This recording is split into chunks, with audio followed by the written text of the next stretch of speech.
बघा हे नमुने. तर रामकृष्ण हरी मंडळी, मी सुदर्शन आणि तुमचं स्वागत आहे आजच्या आपल्या नवीन ब्लॉगमध्ये. तर आपल्याला जायचं होतं कॉलेजला. कॉलेजमध्ये आपला पेपर होता. पेपरला जायच्या आधी आपल्याला टॅलीला जायचं होतं. तर आता पोहोचलोय टॅलीला. डेस्कटॉप चालू केला, पण मग टॅलीमध्ये लाईटच नव्हती, त्यामुळे चालूच झाला नाही.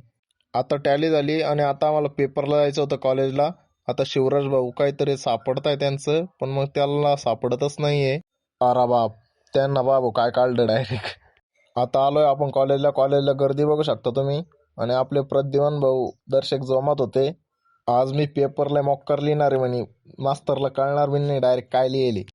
आणि आता पेपर देऊन आम्ही चाललो होतो घरी. आता हे दोन्ही नमुने बघा तुम्ही. मांडी घालून बसलाय शीटावर. तर मंडळी, तुमच्याकडे जर एखादा शीटावाला असेल तर त्याला सांगा आपल्याला ना ह्या दोघांना बसण्यासाठी मोठले शीट बनवायचे.